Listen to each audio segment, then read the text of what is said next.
নমস্কার বন্ধুরা, আমি সোমা। আরও একটা নতুন ভিডিওতে তোমাদের সবাইকে স্বাগত। চলো দেখে নেওয়া যাক আমার আজকের এই রেসিপিটা। আজ তোমাদের সাথে শেয়ার করব একদম সহজ পদ্ধতিতে তৈরি একটা পাঁঠার মাংসের রেসিপি। প্রেসার কুকারে তৈরি করব আলু দিয়ে মাটন কষা। রবিবারের দুপুরে গরম গরম ধোয়া ওঠা সাদা ভাতের সাথে এইরকম মাটন কষা থাকলে দুপুরের খাওয়াটা কিন্তু দারুণ জমে যাবে। আজকের রেসিপিটা তৈরি করব একদম ঘরোয়া উপকরণ দিয়ে আর খুব সহজ পদ্ধতিতে। চলো দেখে নেওয়া যাক আমার আজকের এই মাটন কষাটা আমি কিভাবে তৈরি করি। প্রথমেই একটা মশলা বানিয়ে নেব। 1 ইঞ্চি আদা ছোট ছোট টুকরো করে কেটে নিয়েছি, 2টো কাশ্মীরি লঙ্কার গুঁড়ো আর 12 থেকে 15 কোয়া রসুন দিয়ে একটা পেস্ট বানিয়ে রাখবো। নিয়ে নিয়েছি 750 গ্রাম পাঁঠার মাংস। পাঁঠার মাংস প্রথমে ম্যারিনেট করে নেব। ম্যারিনেট করার জন্য দিয়ে দিলাম 2টো বড় সাইজের পেঁয়াজ বাটা, আর তার সাথে যে মশলাটা বেটে রেখেছিলাম সেটাও দিয়ে দিলাম। এবার দিয়ে দিলাম স্বাদ মতো নুন, বড় চামচের 1 চা চামচ জিরে গুঁড়ো, বড় চামচের 1.5 চা চামচ দিয়েছি ধনে গুঁড়ো, দিয়ে দিলাম 1 চা চামচ লঙ্কার গুঁড়ো, 1 চা চামচ হলুদ গুঁড়ো, আর দিয়ে দিলাম বড় চামচের 1 চা চামচ রেডিমেড মিট মশলা। এবার দিয়ে দেব সর্ষের তেল। কাঁচা সর্ষের তেল দিয়ে মাটন ম্যারিনেট করলে কিন্তু খুব সুন্দর একটা গ্লেজ আসে। এবার খুব ভালো করে মাটনটাকে মেখে নেব। এমনভাবে মাটনটাকে মেখে নিতে হবে যেন পুরো মাংসের গায়ে খুব ভালোভাবে মশলার কোটিং পড়ে যায়।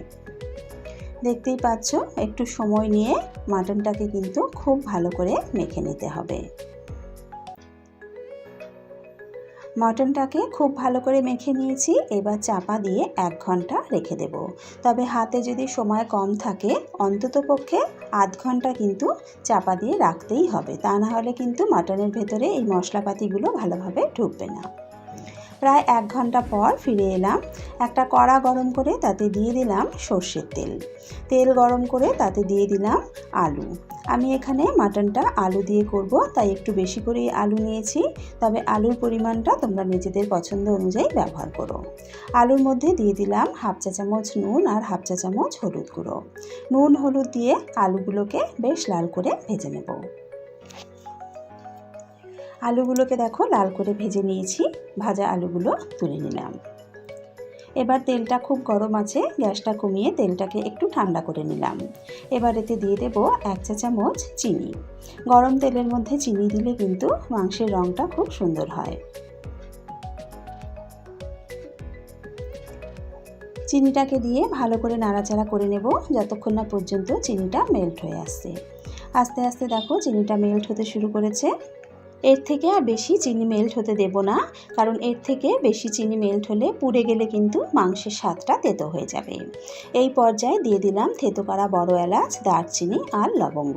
ফোড়নটা দিয়ে একটু নাড়াচাড়া করে ভেজে নিয়ে দিয়ে দিলাম পেঁয়াজ কুচি। একটা বড় সাইজের পেঁয়াজকে লম্বা লম্বা করে কুচিয়ে নিয়েছি।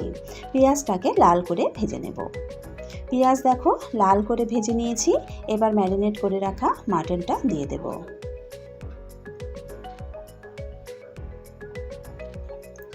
ম্যারিনেট করে রাখা মাটনটা পুরো দিয়ে দিয়েছি। ভালো করে একবার পেঁয়াজের সাথে মিশিয়ে নেব।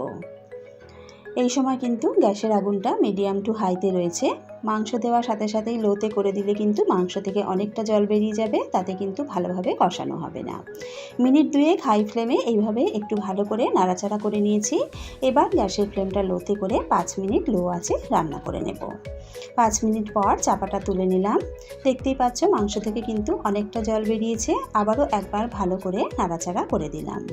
এবার এর মধ্যে দিয়ে দেব টমেটো পেস্ট। 2টো মাঝারি সাইজের টমেটো আমি মিক্সিতে পেস্ট করে নিয়েছি।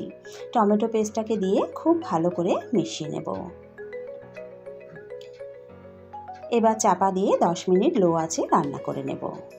আমার চ্যানেলের যে সকল বন্ধুরা এখনও আমার চ্যানেলটাকে সাবস্ক্রাইব করনি, তাদের কাছে অনুরোধ রইল প্লিজ আমার চ্যানেলটা সাবস্ক্রাইব করে আমার পাশে থেকো। তার সাথে সাথে পাশে থাকা বেল আইকনটা প্রেস করে নিও, তাহলে আমি চ্যানেলে যখনই কোনো নতুন রেসিপি আপলোড করব তার নোটিফিকেশান সবার আগে পৌঁছে যাবে তোমাদের কাছে। প্রায় 10 মিনিট চাপা দিয়ে রান্না করে নিয়েছি। চাপাটা তুলে একবার ভালো করে নাড়াচাড়া করে নিলাম। দেখতেই পাচ্ছ মাটন থেকে কিন্তু অনেকটা জল বেরিয়েছে। এই জলেই কিন্তু মাটনটা বেশ ভালোভাবে কষা হয়ে যাবে। এবার এর মধ্যে ভেজে রাখা আলুগুলো দিয়ে দিলাম। আলুগুলো দিয়ে আবারও একবার ভালো করে মিশিয়ে নেব।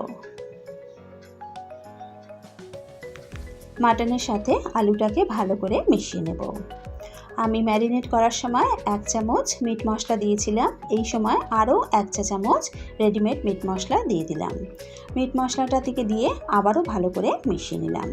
আবারও লো আঁচে চাপা দিয়ে 5 মিনিট রান্না করে নেব। আরও 5 মিনিট পর চাপাটা তুলে নিলাম। আবারও একবার ভালো করে নেড়ে চেড়ে মিশিয়ে নেব। এবার মাংসটাকে একটা প্রেসার কুকারে ট্রান্সফার করে নেব। মাংসটা দেখো একটা প্রেসার কুকারের মধ্যে নিয়ে নিয়েছি।